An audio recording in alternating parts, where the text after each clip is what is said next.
también a nosotros, hermanos, que Dios nos ayude en este momento para también, al igual que los niños, también recibir la palabra del Señor por medio de la exposición de su palabra, hermanos. Y vamos a poner este tiempo, vamos a orar para poner este tiempo en manos de nuestro Dios. Oramos, hermanos. Gracias, Señor. Te damos por tu misericordia, por tu bondad, porque tú has tenido la bondad, Señor, eh, el querer por tu buena voluntad ayudarnos a llegar hasta el día de hoy, Señor, para poder descansar en tu palabra, para poder descansar en este día que tú separaste, un día entre siete, para poder dedicarlo a ti. Señor, te pedimos que nos ayudes en este tiempo en donde ya nos toca, Señor, estar atentos a tu palabra. Te pedimos que nos ayudes, Señor, que abras nuestro entendimiento, que quites de nosotros cualquier distracción que podamos estar arrastrando tal vez de nuestros compromisos y nuestras actividades de la semana, Señor. Ayúdanos a hoy tener este momento de reposo, este momento de descanso, de refrigerio en ti, Señor. Te pedimos que nos ayudes para que nuestros corazones, Señor, sean confrontados, pero también siendo ayudados, Señor, por tu palabra para poder hacer tu voluntad. Te pido, Señor, por mis hermanos oyentes, para que ellos sean tierra fértil, Señor, para que sus mentes estén atentas a tu palabra, Señor, y te pido por mí, para que me ayudes, Señor, por favor, a poder ser fiel a tu palabra, para exponer este sermón fielmente, Señor, y correctamente, para que tu nombre sea glorificado, para que podamos, Señor, también saber lo que tú demandas de nosotros. Te pedimos, Señor, todo esto, Señor, en el nombre de tu Hijo amado Jesucristo, del que dependemos, Señor, completamente. Te damos gracias, Señor, por todo lo que has hecho por nosotros. Ponemos este tiempo en tus manos. Gracias, Señor. Amén. Bueno, nos vamos a continuar con la serie que hemos estado llevando ya por las últimas semanas acerca del principio regulador del culto, el principio regulador de la adoración, especialmente desde una perspectiva anglicana, que es de la tradición de nosotros militamos. Hermanos, si quiero empezar, hermanos, con una introducción que escribí para que nos situemos un poco en la parte histórica que nos tocó estar en la iglesia, así como a los reformadores les tocó luchar contra algo que fue el papado en su momento. A nosotros, hermanos, nos está tocando un tiempo complicado en cuestiones del liberalismo, en cuestiones también de un relativismo, no solo en la sociedad, sino también lamentablemente ha llegado hasta la iglesia, hermanos.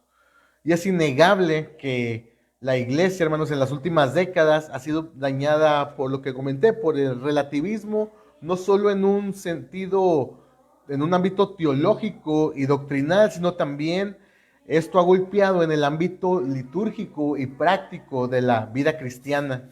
Hermanos, hoy en día vemos como muchas iglesias han perdido el sentido de lo sagrado, el sentido de lo reverente, el sentido de lo solemne. Hermanos, el orgullo y la soberbia del hombre le hacen creer que puede dictaminar qué se hace y qué no se hace en la iglesia, qué se hace y qué no se hace en el culto. El hombre cree que él puede decidir y puede inventar, ser innovador al momento de querer adorar a Dios.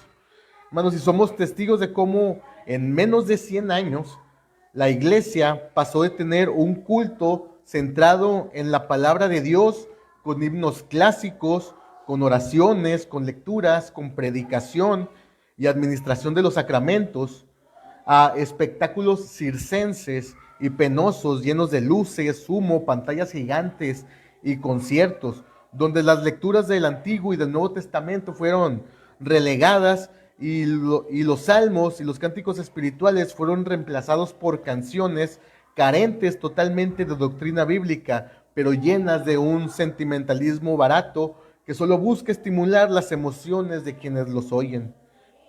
Hermanos, provoca frustración y también al mismo tiempo indignación ver cómo estos pastores, y lo digo entre comillas, de estas iglesias, llegan al punto de vestirse de payasos o de algún personaje de algún programa y de entrar en motos a la iglesia o de hacer algo completamente ridículo con el pretexto, según ellos, de ser relevantes.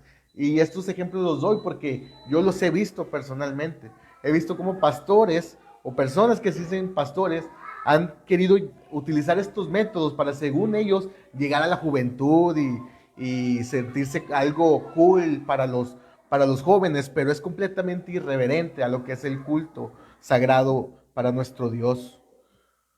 Hermanos, con todo esto, hermanos, es evidente que gran parte de la iglesia ha perdido el concepto, como dije, de lo que es un culto de adoración al Señor. Han ignorado por completo lo que dice la Biblia acerca de la adoración y han impuesto sus propias ideas pecaminosas a un pueblo que no distingue entre su mano derecha y su mano izquierda. Hermanos, con esta preocupación en la mente y en el corazón, las últimas semanas, como dije, hemos estado enseñando acerca del principio regulador en la tradición anglicana, porque creemos, hermanos, que es de suma importancia que el pueblo sepa cómo debemos acercarnos a Dios para ofrecerle adoración y alabanza, y que las maneras y las formas de cómo lo hacemos no las dictaminan los hombres, sino Dios mismo, quien lo ha revelado en su santa palabra. Hermanos, y a esto se le conoce como el principio regulador de la adoración. Hermanos, hemos recorrido ya un largo camino de estas semanas. Hemos hablado de esto los domingos y también los miércoles. Por ejemplo, hemos estado meditando en el Salmo 100. Vimos cómo Dios llama a su pueblo y cómo Él define la adoración. En el Salmo 95 discernimos los principios regulador y el principio normativo y vimos la importancia de obedecerlos. También vimos las consecuencias de adorar a Dios a nuestra manera e imaginación. Por ejemplo, vimos a Nadab y Abiú siendo exterminados al ofrecer este fuego extraño. De hecho, la lectura también de hoy en Números, vimos cómo aquellos que quisieron profanar o quisieron tomar ese lugar de sacerdotes fueron muertos por querer usurpar ese lugar. Vimos también el rey Saúl siendo reprendido por Samuel por haber ofrecido holocausto, haber tomado un lugar que a él no le correspondía, desobedeciendo así al mandamiento de Jehová. Y también vimos cómo Ananías y Zafira cayeron muertos cuando quisieron engañar al Espíritu Santo con una piedad fingida que ellos realmente no tenían. Y hoy, hermanos, cerraremos esta serie con un tema central. Y este tema es cómo custodiar un culto bíblico, vivo y pastoralmente fiel. Hermanos, tal como nos enseña la tradición anglicana de corriente principal, de corriente reformada, esto, hermanos, es profundamente bíblico, litúrgico y pastoralmente viva. Antes de entrar de lleno al tema, hermanos, y pensando en lo aprendido en las predicaciones pasadas, quisiera que nos hagamos las siguientes preguntas en nuestras mentes para meditar. ¿Cómo, hermanos, se han sentido al estar participando en la liturgia que hemos estado implementando los últimos domingos, ya haciendo toda la oración de la mañana completa? ¿Cómo lo veían antes desde afuera, tal vez antes de llegar a la tradición anglicana, y cómo lo ven ahora? ¿Y cómo han integrado a su vida diaria la liturgia? No por ser anglicana, sino por ser bíblica, pastoral y viva. Hermanos, y quiero que reflexionemos en esto, porque la liturgia, lo que es el orden del culto, cómo adoramos a Dios, no es un fin en sí mismo. No venimos a la iglesia porque buscamos un fin en sí mismo en la liturgia. Ese no es el fin, sino que la liturgia es un medio. Es un medio para experimentar a Dios y responder a Dios. Si se dan cuenta, hermanos, en la liturgia eh, son sentencias y son respuestas. Vemos cómo el que está dirigiendo Dice, alabemos a Dios, dice, el nombre de Dios sea alabado. Siempre hay una respuesta. Una vez escuché a un pastor que dijo, que definió la liturgia. Este pastor era presbiteriano, pero tenía mucha inclinación hacia el anglicanismo y hacia el libro de oración común. Él decía de que la liturgia es como un diálogo entre Dios y su pueblo, donde Dios habla a través de su palabra y su pueblo responde con alabanza. Y con esto en mente, hermanos, vamos a el primer punto, que es el principio rector, la liturgia al servicio de la vida.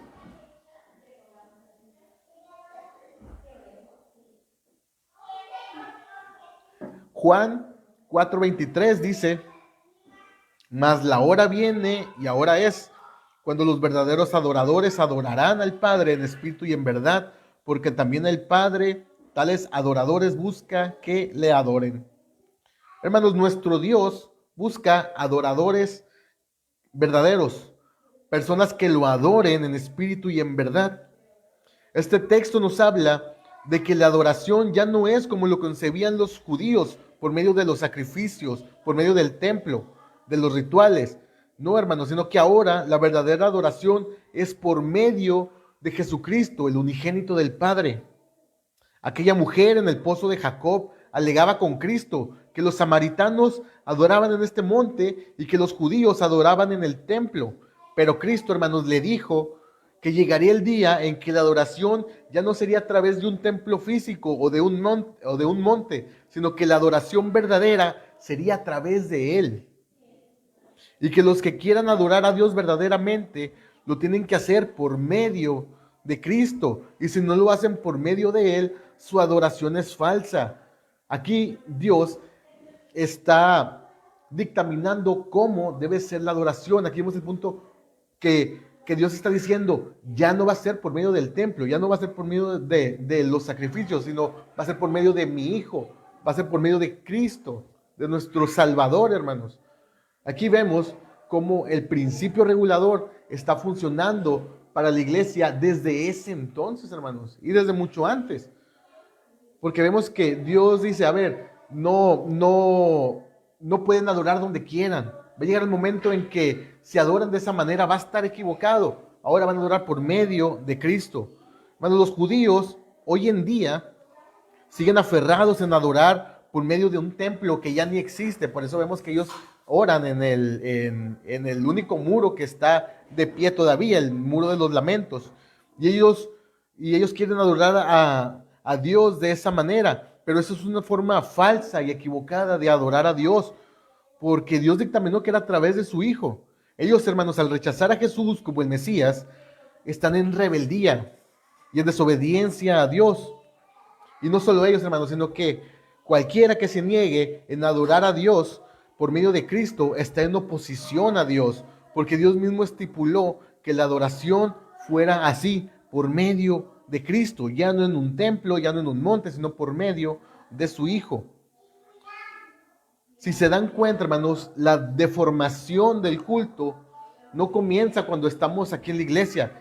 La deformación del culto comienza cuando la obediencia deja de gobernar la vida, cuando nuestro parecer y lo que consideramos correcto pesa más que lo que Dios ha estipulado en su santa palabra. Así como los judíos desobedecen a Dios por no adorarlo por medio de Cristo, así, hermanos, también la iglesia desobedece a Dios al no adorarlo conforme a lo que Él mandó en su palabra. La verdadera adoración, el culto correcto, comienza por un deseo legítimo de obedecer a Dios en lo que Él manda. Hermano, el culto no es cuestión de tradición, no tampoco de lo que se vea bonito, de lo que se vea pantallante. Ni siquiera, hermanos, tampoco se trata de tanto de las emociones y los sentimientos, mucho menos del espectáculo. Se trata del corazón y la obediencia a la palabra de Dios. Ahí empieza y comienza la adoración, en el corazón y en el querer obedecer al Señor. Hermanos, y esto tiene su comienzo en nuestra vida privada, en nuestra casa, en nuestro trabajo, con nuestra familia. Nuestro canto de alabanza, hermanos, debe ser un reflejo externo de una obediencia interna. Si nuestro canto no está respaldado por una vida de obediencia a Dios, debemos preguntarnos si es una verdadera adoración. Pregúntense, hermanos, ¿mi participación en canto y oración y sacramento refleja mi vida diaria en mi hogar y en mi trabajo? ¿Tiene coherencia lo que yo vengo a hacer aquí a la iglesia cuando abro la Biblia, leo, cuando sigo la liturgia del libro de oración común, cuando digo gloria sea al Padre, al Hijo y al Espíritu Santo? ¿Eso tiene coherencia en cómo nosotros vivimos afuera de aquí? Es algo para meditar con detenimiento, hermanos. Así que esto, hermanos, comienza con la obediencia. Como lo hemos estado comentando a lo largo de la serie, existen dos principios a los que se adhieren las diferentes iglesias cuando hablamos del culto público y privado. Y estos son, uno, el principio regulador y el principio normativo. Y con esto pasamos al segundo punto, el equilibrio. El principio regulador y principio normativo. Hermanos, el principio regulador dice que es solo hacer lo que Dios ha mandado explícita o implícitamente en su palabra. Y el principio normativo es hacer lo que la Escritura no prohíbe. Hermanos, el primero dice que debemos hacer lo que la Biblia dice, pero lo que no dice no lo debemos de hacer. Por ejemplo, debemos cantar a Dios porque la Biblia explícitamente lo dice que lo hagamos. Pero no debemos, por ejemplo, hacer obras de teatro porque la Biblia no lo dice, no lo manda en ningún lugar, no lo prohíbe, pero tampoco lo dice. Es más, hermanos, ni siquiera lo menciona. Así que para el principio regulador, esto está prohibido. El segundo, el principio normativo, dice que debemos hacer lo que la Biblia dice, pero lo que no se prohíbe, también se puede hacer. Está permitido. En este caso, por ejemplo, debemos cantar a Dios porque la Biblia lo dice, pero también podemos hacer obras de teatro porque la Biblia no lo prohíbe. Hermanos, generalmente al principio regulador se adhieren iglesias de corte reformado, como las iglesias presbiterianas, las iglesias reformadas continentales, los bautistas particulares y los anglicanos de línea reformada. Pero siendo honestos, hermanos, cada iglesia tiene su propia perspectiva acerca del principio regulador. En el principio normativo vemos iglesias como las iglesias luteranas, los pentecostales, la iglesia católica romana, las iglesias ortodoxas de Oriente y demás. Muchas de ellas, hermanos, tal vez ni siquiera están conscientes de que son de principio regulador o simplemente no les interesa el tema porque siempre han sido así. Lo que pasa, hermanos, con estos dos principios es que como con la mayoría de las cosas que los humanos tocan, los llevan a los extremos. Y ambos lados, hermanos, pueden caer en eso. Tanto el principio normativo como el principio regulador pueden caer en extremos peligrosos, cada uno de su lado. Por ejemplo, el principio regulador, llevado al extremo, se da más en el lado puritano de la Reforma y vemos cosas como iglesias sin ningún tipo de adorno. Ya no estoy hablando, hermanos, de imágenes o de íconos, sino de cruces o cosas que puedan adornar la iglesia. ¿Por qué? Pues porque la Biblia no lo dice, ¿verdad? También vemos como iglesias que llevan al extremo este principio regulador, prohíben la celebración de fiestas como la Navidad o la Pascua. También vemos ahí, y tal vez me voy a meter en problemas con nuestros hermanos presbiterianos, pero vemos una salmodia exclusiva llevada al extremo. También vemos la prohibición de uso de los instrumentos musicales y más cosas de ese estilo, hermanos. Y los peligros de esto, hermanos, son que pueden caer en una liturgia muy rígida, también en conceptos muy legalistas de las cosas, y el culto, hermanos, puede perder vitalidad, puede perder también pastoralidad y ya no enfocarse en eso, sino ser tan rígidos que no dejan tampoco a las personas que tal vez tengan alguna libertad en ese sentido. Pero el otro extremo, hermanos, también es peligroso, el principio, llevar al extremo el principio normativo.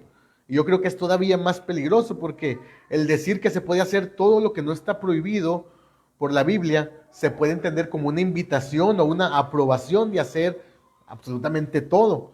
Y es cuando vemos cosas como gente disfrazada de payasos, cultos con temáticas de Star Wars, proyecciones de partidos de fútbol en medio de la reunión y cosas más comunes como panderistas, grupos de danza, hombres en leggings bailando con listones, etcétera, hermanos. Y yo sé que todos hemos visto cosas así. El llevar al extremo cualquiera de los dos principios puede ser peligroso. Y en nuestro caso, hermanos, como tradición anglicana de Iglesia Baja, hermanos, yo personalmente veo que tenemos un equilibrio en cuanto a eso, porque nos adherimos al principio regulador, ¿sí? Pero sin llevarlo a los extremos peligrosos. Nuestra regla de fe y de conducta es y siempre será la Biblia. Hermanos, hay un sentido muy arraigado de que la palabra de Dios sea la que dirija nuestra adoración y eso es bueno. Y la mejor muestra de eso es el libro de oración común, que está lleno de la palabra de Dios. En él, hermanos, encontramos oraciones, encontramos salmos, tenemos el calendario para leer la Biblia durante el año, tenemos la oración matutina, la oración vespertina, tenemos el ordinal, las colectas, oraciones escritas, oraciones también para varias ocasiones y muchas cosas que podemos encontrar de beneficio en el libro de oración común. Realmente, hermanos, en el centro de la reforma inglesa con Cranmer y sus aliados, hubo una preocupación genuina porque la gente tuviera una vida devocional dirigida por la palabra de Dios. Y de esta preocupación nace el libro de oración común. Por eso yo creo que la perspectiva que tiene el anglicanismo acerca del principio regulador es una perspectiva muy equilibrada, porque no la lleva al extremo, sino que también da una libertad de acuerdo a los parámetros que la Biblia misma nos da. Les decía, hermanos, que cada iglesia tiene su perspectiva particular acerca del principio regulador, porque aunque muchos expresan adherirse a esto, no todos lo llevan al extremo. Y es el caso, como les digo, de la iglesia anglicana, y también he visto, por ejemplo, iglesias tanto de reformados continentales como bautistas particulares, que ellos también dicen, bueno, yo me apego al principio regulador, pero yo sí canto himnos, o yo sí celebro Navidad, o cosas así, pero también tienen el peligro de llevar cosas así al extremo. Bueno, y el caso de la iglesia anglicana, digo que mantiene este equilibrio sano, entendiendo, hermanos, que la reforma depuró muchos de los vicios de la iglesia, pero que también la iglesia tiene una tradición muy rica que es de herencia para el pueblo de Dios. Y otra característica, hermanos, del principio regulador en la tradición anglicana es que tiene un fundamento bíblico y pastoral. Y esto lo vemos claro cuando hablamos acerca de los sacramentos.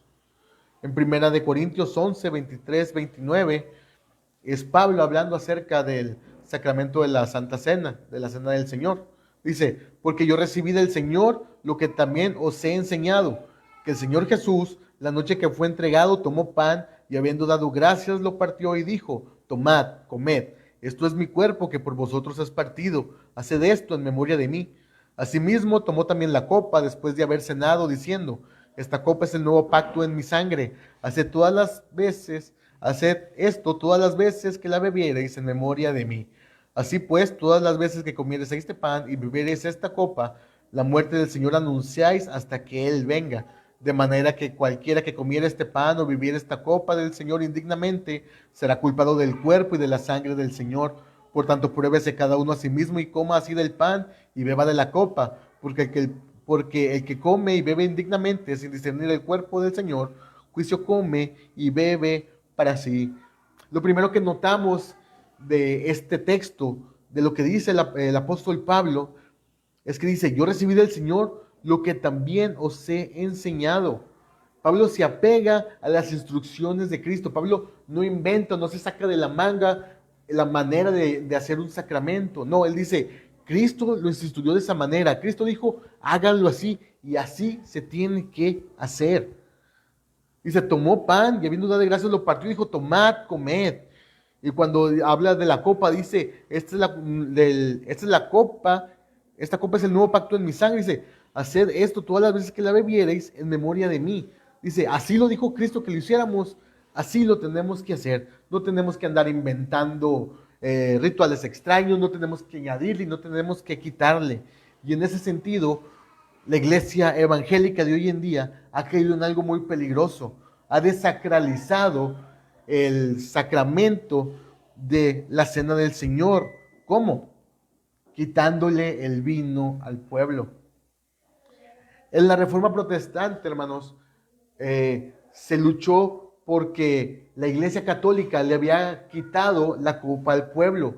A ellos, al celebrar la Eucaristía, los únicos que tomaban del cáliz, del vino de la copa, eran los sacerdotes, y el pueblo nada más se le daba la hostia, porque ellos tienen una doctrina que, si no mal recuerdo, se llama concomitancia, que ellos dicen que en un solo elemento está toda la plenitud del sacramento. Y ellos prácticamente le quitaron el vino al pueblo y nada más le dan la hostia, lo que viene siendo el pan.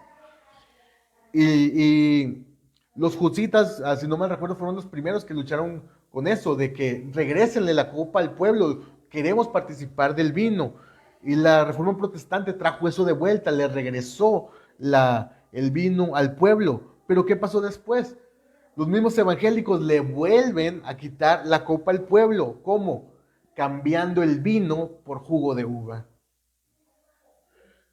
La gran mayoría de las iglesias evangélicas han reemplazado los elementos legítimos y correctos para este sacramento. Y no me dejarán mentir, hermanos, la mayoría de las iglesias a la hora de celebrar este sacramento, ¿qué dan a sus congregantes? Jugo de uva y galletas. Hermanos, yo he visto cosas más aberrantes todavía, que ya en Amazon venden los paquetitos de Santa Cena, que es como si fuera un chicle de los Clorets. Viene siendo un pedacito de pan y un tantito jugo, y lo reparten al principio de las iglesias. Hermanos, eso es totalmente aberrante, eso está totalmente en contra de la palabra y le quita todo lo sagrado al sacramento de la Santa Cena. Hermanos, en ninguna parte de la Escritura dice que se pueden reemplazar los elementos. La Biblia habla muy claramente acerca de que debe ser pan y vino. Y sí, hermanos, este vino es fermentado, este vino tiene alcohol y no hay manera de refutar que el vino que tomó Jesús no tenía alcohol, hermanos, porque simplemente Pablo, cuando habla acerca de que no se embriaguen en la cena del Señor, ¿cómo se iban a embriagar si el vino no tenía alcohol? Es lógico que el vino tenía alcohol. Aparte, en ese entonces todavía no se había desarrollado la técnica de pasteurización para quitarle el alcohol, y esto lo vamos a ver un poquito más adelante. Utilizar otros elementos para esto es sacrilegio. Es como si quisiéramos bautizar a alguien con tierra o con lodo o algo así, cambiando el elemento que es agua. Así como el elemento para el bautismo es el agua, los elementos para la cena son el pan y el vino. Pero hermanos, ¿por qué las iglesias evangélicas cambiaron el elemento del vino por jugo de uva, desobedeciendo a la palabra de Dios?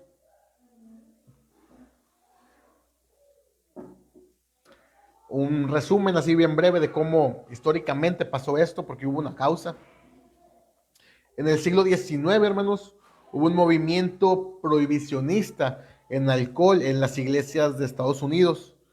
Y un dentista llamado Thomas Welch desarrolló un método de pasteurización para el jugo de uva y así evitar su fermentación.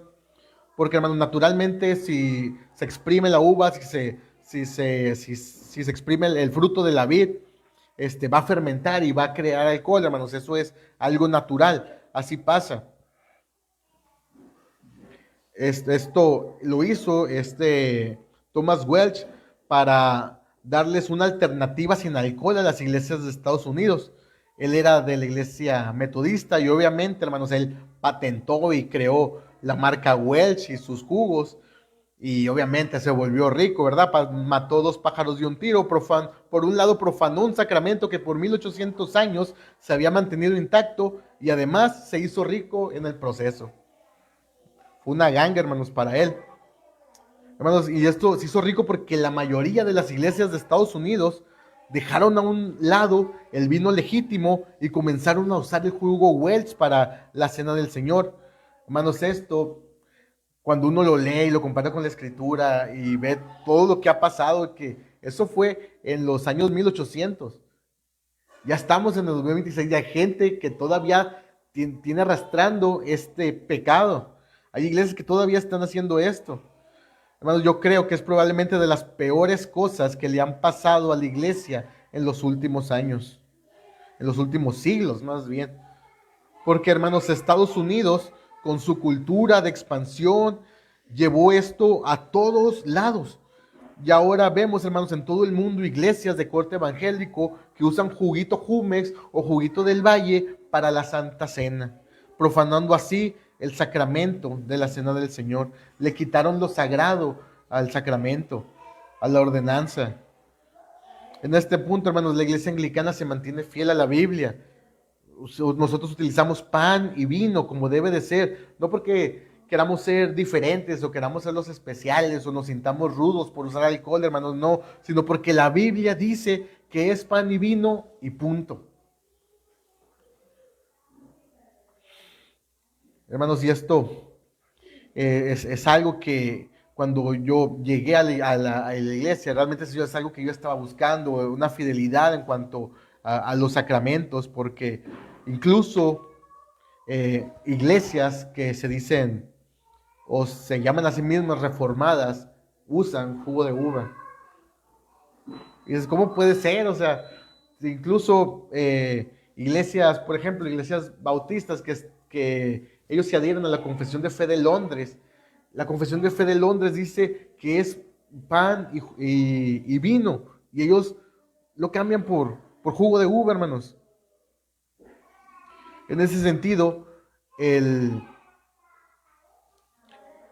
principio regulador al que nos adherimos se mantiene y nos ayuda a mantenernos fiel a la escritura. No andamos inventando cosas por ahí, sino que queremos ser fieles a la palabra de Dios, y no es para levantarnos el cuello diciendo que somos los únicos buenos, somos los únicos que hacen las cosas bien, hermanos, pero es más que nada para que podamos seguir perseverando en esto, para que no caigamos en las corrientes que caen lamentablemente muchas iglesias.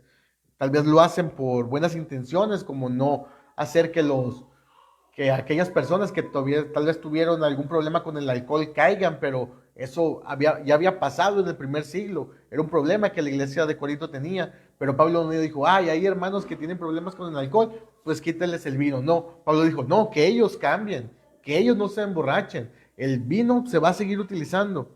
Hermanos, y es algo que deberíamos y las iglesias deberían procurar hacer también. Pero hermanos, el principio regulador desde la perspectiva anglicana no solamente es bíblico, sino que también es pastoral. Romanos 12 dice, así que, hermanos, os ruego por las misericordias de Dios que presentéis vuestros cuerpos en sacrificio vivo, santo, agradable a Dios, que es vuestro culto racional. Voy a leer hasta el versículo 12, dice, no os conforméis a este siglo, sino transformaos por medio de la renovación de vuestro entendimiento, para que comprobéis cuál sea la buena voluntad de Dios, agradable y perfecta. Digo pues, por la gracia que me es dada a cada cual que esté entre vosotros, que no tenga más alto concepto de sí que el que debe de tener, sino que piense de sí con cordura, conforme a la medida de fe que Dios repartió a cada uno.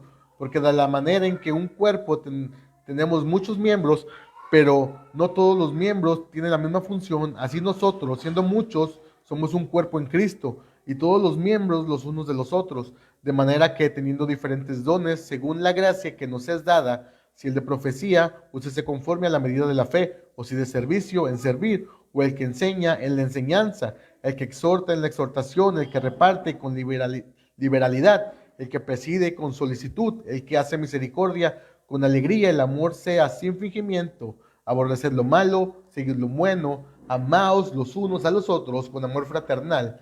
En cuanto a honra, prefiriéndoos los unos a los otros, en lo que requiere diligencia, no perezosos, fervientes en espíritu, sirviendo al Señor, gozosos en la esperanza, sufridos en la tribulación, constantes en la oración. La liturgia, hermanos, no solo se lleva aquí en la iglesia. La liturgia es para todos los días, para toda la vida. El libro de oración común, hermanos, es una evidencia de que la iglesia anglicana está preocupada por la vida devocional diaria de los cristianos. Presentar el cuerpo como sacrificio vivo es esto, es estar constantemente en adoración. Hermanos, como les dije hace unos momentos, el libro tiene lecturas diarias y oraciones.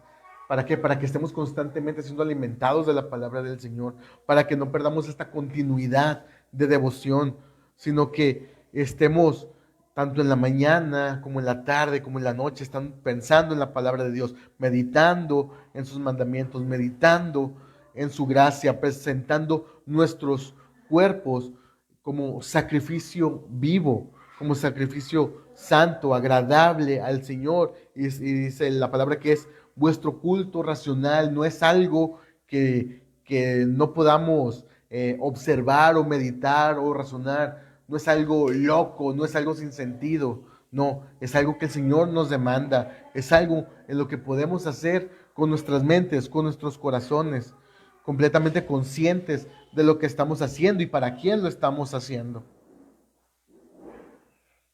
Algunos comentarios, hermanos, de los opiniones más bien de los padres de la iglesia acerca del principio regulador, acerca de cómo debe ser esta adoración al Señor, cómo debe ser la liturgia. Por ejemplo, Justino Mártir dice que la liturgia es igual a la lectura, oración y sacramento.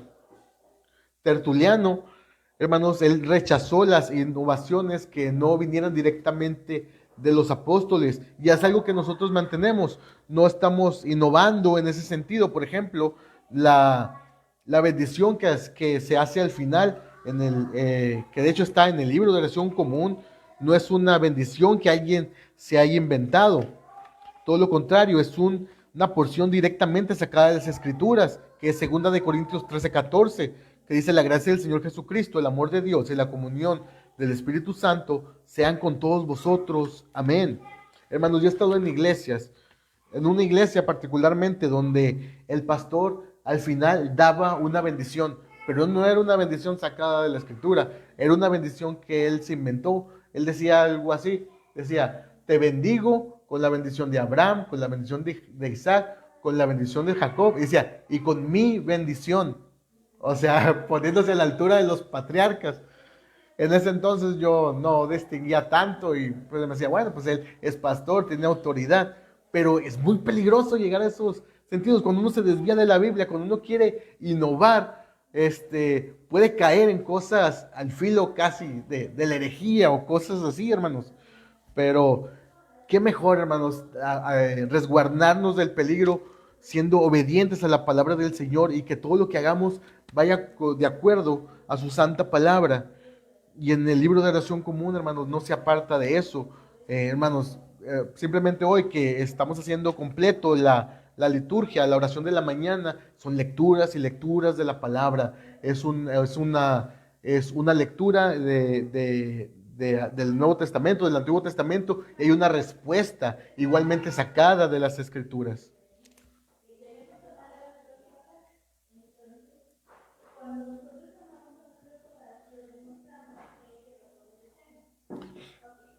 Hermanos, en este sentido, la liturgia regula la vida, y la preparación del corazón es algo esencial para esto.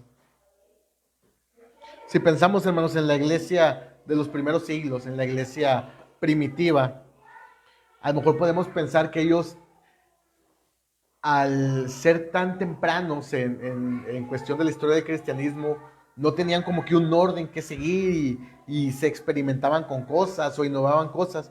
Pero realmente, hermanos, la liturgia no es algo nuevo, no es algo que ni siquiera empezó con la iglesia católica romana. La liturgia es muy antigua, o sea, puede rastrear hasta los primeros padres de la iglesia, incluso hasta los apóstoles. Si recuerdan el miércoles que tuvimos esa clase acerca de los 39 artículos de la religión, vimos cómo en la Biblia hay cantos y hay credos que ya se estaban repitiendo en ese entonces, o sea, ya había una liturgia que se podía trazar, así que no es algo nuevo, hermanos, esto es algo antiguo y es algo en lo que podemos confiar. Hermanos, también hay advertencias como las que vimos al principio, casi en la introducción, acerca de qué pasa cuando nos separamos del principio regulador, cuando nos separamos de las escrituras y empezamos a innovar. No me quiero extender tanto, pero hay que recordarlos, hermanos. Por ejemplo, Nadab y Abiú en Levítico 10, ¿qué les pasó? Ellos se ofrecieron fuego extraño. Ellos eran sacerdotes, ellos eran hijos de Aarón, tenían pues como que autoridad, pero Dios nunca les mandó hacer lo que hicieron. El tener un puesto, por ejemplo, tal vez el ser pastor, el ser obispo, el ser ministro, no le da derecho a nadie de innovar en este sentido, de hacer algo que Dios no manda en su palabra. Les pasó a Nadab y Abiú, ellos ofrecieron fuego extraño, quemaron incienso. El incienso, incluso el incienso, era parte de lo que hacían realmente, pero era un momento y una ocasión en que Dios no les había ordenado y murieron. Saúl también, cuando ofreció el holocausto, él dijo, pues no viene nadie, ¿quién lo va a ofrecer? Pues yo soy el rey, yo lo puedo ofrecer. Tomó un lugar que no le correspondía. ¿Qué pasó? Vino Samuel y le dijo, Dios ya te apartó y ya escogió a otro por desobedecer. Ananías y Zafira, hermanos. Tal vez ellos no innovaron en una cuestión litúrgica, tal vez ellos no hicieron así, pero ¿cuál fue su error? Venir con un corazón diferente, venir queriendo engañar al Espíritu Santo, querer hacerse los piadosos cuando no lo eran. Era una simulación espiritual. Hermanos, y en ese sentido hay que evitar eso, hay que evitar el ritualismo, el espectáculo, una vida desconectada de la liturgia, porque podemos caer en este tipo de cosas, hermanos. Porque así como también una falta de sacralidad, una falta de atención a lo sagrado es malo, también un ritualismo sin sentido, un ritualismo vacío, sin el corazón preparado verdadera y correctamente, sin las motivaciones correctas, también es malo y también es peligroso. Por eso, hermanos, debemos tener una preparación espiritual cuando hablamos acerca de la liturgia o cuando venimos aquí a la iglesia para adorar al Señor. Lucas 23, del 54 al 56 dice, era día de la preparación y estaba para comenzar el día de reposo, y las mujeres que habían venido con él desde Galilea siguieron también y vieron el sepulcro y cómo fue puesto su cuerpo, y vueltas prepararon especias aromáticas y ungüentos, y descansaron el día de reposo conforme al mandamiento. Esto fue, hermanos, cuando Cristo murió y que aquellas mujeres quisieron venir a ungir su cuerpo con especias aromáticas y ungüento. Pero ¿qué vemos? Ellas se prepararon. Era día de la preparación. Dice, descansaron el día de reposo conforme al mandamiento.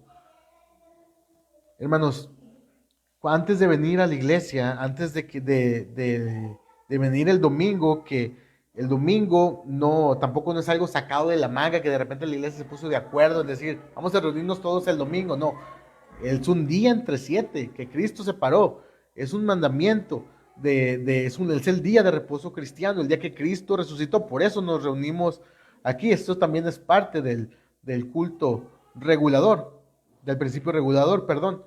Pero ¿qué pasa cuando venimos aquí a la iglesia sin estar preparados? Siempre sin pensar un día antes qué es lo que está pasando, qué hay en nuestros corazones.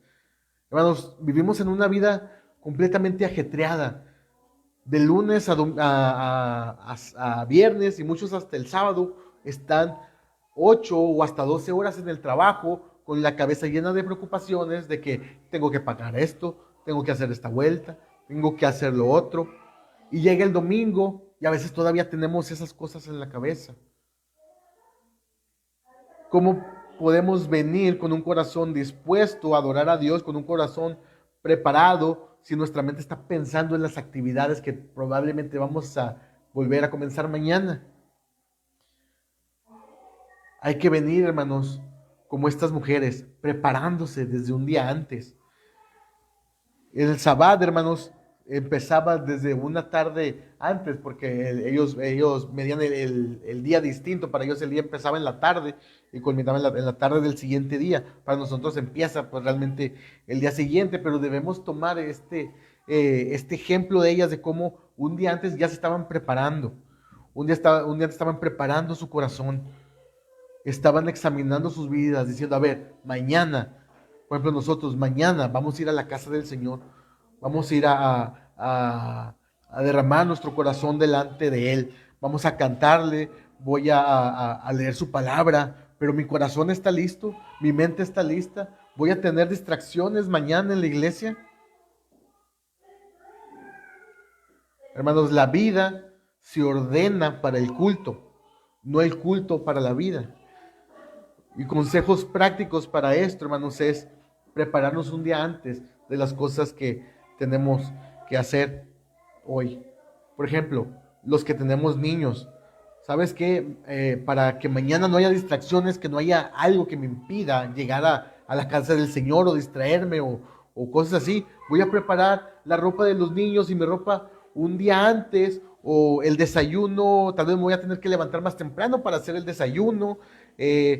Procurar tener todo listo, las Biblias, esto y lo otro, porque a la mera de la hora salgo corriendo y que se me olvidó la Biblia, o que me olvidó algo, o cualquier cosa, hermanos. Es tratar de prepararnos lo más posible para que nada nos impida, uno, estar en la casa del Señor, y que también nada nos impida tener un corazón dispuesto, una mente libre para poder descansar en Él. Disponer nuestro corazón y reconciliación antes del culto, hermanos, porque no siempre son cosas de sentido material o cosas de preocupación de ese tipo, sino que también hay cosas que nos impiden adorar a Dios, pero que están en nuestro corazón.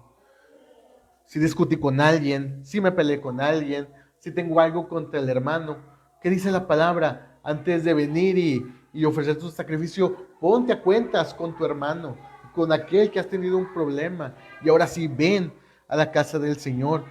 Y a veces venimos así, tal vez un día antes nos peleamos con nuestra pareja o con algún familiar, tuvimos una discusión, hicimos un coraje, y ese coraje se nos quedó, y nos vamos a dormir con él y nos levantamos y venimos a la casa del Señor, y a veces no nos sentimos cómodos porque, ay, ¿cómo voy a pedirle perdón? Porque cuando repetimos el Padre Nuestro, ¿qué decimos?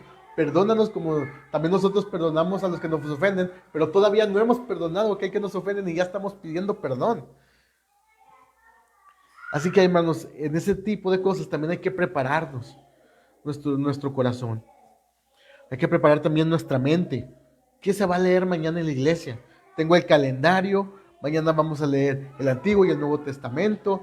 Mañana, a veces nosotros, en este caso yo, que soy el que comparto los domingos la colecta, caigo en el error de compartirlo hasta el mero domingo, que es algo que les prometo, hermanos, que voy a cambiar para poder pasarlo desde el sábado en la tarde, para que ustedes ya lo tengan y poder ya venir preparados mentalmente con la colecta que se va a orar. Pero son cosas, hermanos, que podemos ir mejorando, que podemos ir haciendo, cosas prácticas para que nuestra adoración sea sin estorbo, nuestra adoración y nuestra alabanza eh, no tenga algún impedimento, tanto físico como mental, como las preocupaciones, como las actividades, sino prepararnos de antemano para darle culto a nuestro Señor. Hermanos, y también la liturgia y la vida diaria tienen una integración práctica en la vida. Hermanos, el libro de oración común exhorta a que examinemos nuestra conciencia, a que nos reconciliemos con los prójimos, a arrepentirnos de nuestros pecados, a recibir la Santa Cena con fe viva y con un corazón dispuesto, con un corazón alegre, sabiendo lo que estamos haciendo. El Salmo 19:34 dice: dame entendimiento y guardaré tu ley y la cumpliré de todo corazón. Dice: dame entendimiento. El salmista no está diciendo: yo lo sé todo y estoy completamente consciente de lo que voy a hacer y yo sé cómo cumplir la ley. No, dice: dame entendimiento porque no sé. O sea, mi inteligencia no es tan grande como para entender tus maravillas o para obedecer yo mismo tus mandamientos, sino que necesito tu ayuda, Señor. En este sentido, hermanos, recibimos de la liturgia como medio de transformación o como una rutina. Adoramos al Señor por rutina, porque, bueno, así está el libro y seguimos de largo, leemos todo, o porque realmente estamos conscientes de lo que estamos haciendo. Pidamos al Señor entendimiento, que como leímos, que nuestro culto sea racional, que cada parte de la escritura, cada parte de la liturgia, lo podamos hacer con el entendimiento correcto, de saber lo que estamos haciendo, de obedecer a Dios de una manera correcta, de acuerdo a lo que Él quiere.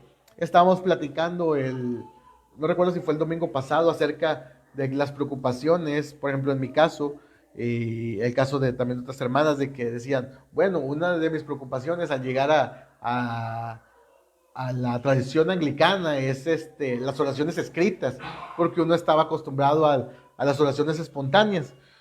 Y sí, tal vez algo de lo que me choca tantito puede ser ese de que oramos oraciones escritas, ¿verdad? En ese sentido, yo habiendo crecido en el pentecostalismo y después pasarme con los bautistas, pues nunca me había topado con oraciones escritas más que el Padre Nuestro, y muchas iglesias ni siquiera lo recitan. Y es algo que yo tenía miedo de que me pasara, en el sentido de que no quería que fueran vanas repeticiones, o orar la misma colecta, orar las mismas oraciones del libro de oración común y repetirlas como perico, pero no entenderlas, no meditar en ellas. Pero ya estando aquí, hermanos, no digo que no pueda pasar, sí puede pasar cuando venimos con un corazón correcto y con la mente, motivaciones correctas y preparados, hermanos, pero realmente, hermanos, lo que yo he experimentado y también el testimonio de otros hermanos es de que no pasa eso, sino que cuando leemos se confirma la palabra del Señor. Lo que dice el libro de oración común, por ejemplo, la confesión general es la misma que hacemos todos los domingos, y en sí es la misma que hacemos todos los días, porque es la de la oración vespertina, hermanos, pero cada vez que la leemos, meditamos acerca de lo que dice. Dice: nosotros nos hemos desviado de tus senderos. O sea, y cuando leemos, hermanos, o sea, a mí me pasa eso. A mí me pasa de que la leo y aunque ya la he leído muchas veces, vuelvo a meditar en ella. Igualmente en la absolución, igualmente en la exhortación, cada palabra, hermano, y no se diga el Padre Nuestro, que es la oración que el Señor nos dejó, como meditamos, a pesar de que le hemos repetido y repetido y repetido, aún así sigue teniendo ese impacto en nuestra vida, y cómo el Señor nos ayuda para no caer en esas cosas. El Señor tiene misericordia de nosotros, hermanos, y en su gracia no permite que le fallemos en ese sentido.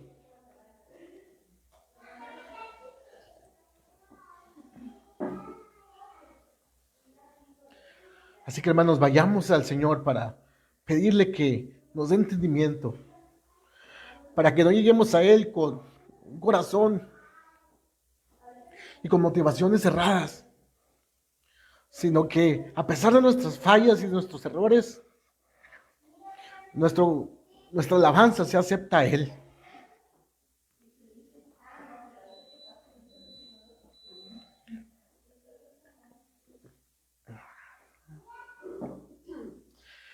Como dije hace unos momentos, hermanos, la liturgia, la adoración, no, en ese sentido, el orden del culto no es un fin en sí mismo, sino es un medio para experimentar y para responder a nuestro Señor. Y en ese sentido, hermanos, las siguientes preguntas pueden hacernos meditar en esto. ¿Cómo la liturgia ha formado tu oración y tu vida diaria? ¿Cómo impacta esto en tu hogar, en tu trabajo, en tus relaciones, con tus hijos, en tu vida familiar? ¿Cómo sientes que tu corazón responde a la palabra dentro del culto? Así que, hermanos, ya para terminar, para concluir, meditemos en estas cosas. Uno, obedecer la escritura en los elementos del culto. El principio regulador, hermanos, se apega a la escritura, se apega a lo que dice la palabra del Señor y nos exhorta y nos lleva a que obedezcamos a Dios y lo alabemos y lo adoremos en la manera en que Él nos dice que lo hagamos. También, hermanos, evitemos el ritualismo, tanto el ritualismo como el espectáculo, aunque pueda parecer bonito, aunque pueda parecer novedoso, hermanos, pero esto siempre trae consecuencias. También, hermanos, preparemos nuestro corazón para cuando venimos a adorar al Señor y también para nuestra vida devocional diaria. Como la liturgia y la vida cristiana, hermanos, son, como veíamos, es un reflejo de la gracia del Señor.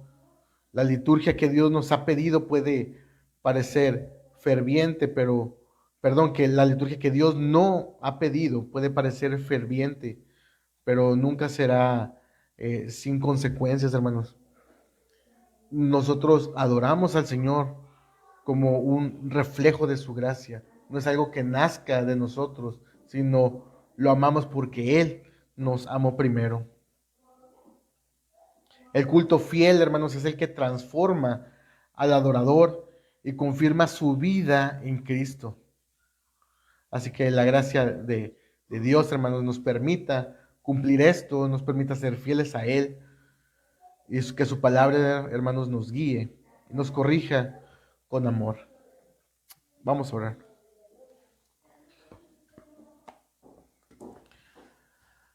Amado Dios y buen Padre Celestial, te damos gracias, Señor, porque cuando pensamos en que somos personas tan poco confiables, que somos personas tan débiles y tan propensas a ser influenciadas por el mundo, entendemos, Señor, que el estar apegados a tu palabra, el estar adorando conforme a lo que tu palabra dice sin que nosotros metamos nuestras ideas, no es por nosotros, no es porque seamos fieles, no es porque seamos muy inteligentes, sino es por tu gracia. Es porque tú nos has mantenido, Señor, en tu camino. Dependemos de ti, Señor. Y entendemos, Señor, que sin ti no somos nada. Sin tu guía, Señor. Sin el entendimiento que has puesto en nosotros, ya nos hubiéramos descarriado, Señor. Y estaríamos haciendo cosas que son desagradables para ti. Y aún así, Señor, probablemente hay cosas todavía en nuestra vida que no te agradan.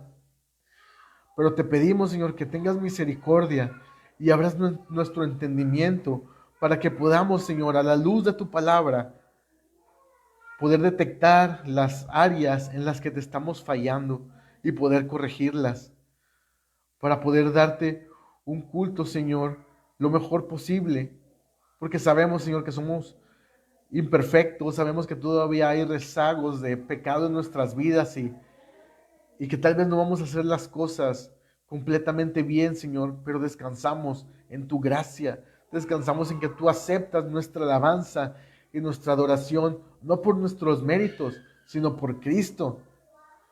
Porque la adoración, como tú dijiste, Señor, ya no es en el templo, ya no es en algún monte, sino la adoración es por medio de Cristo.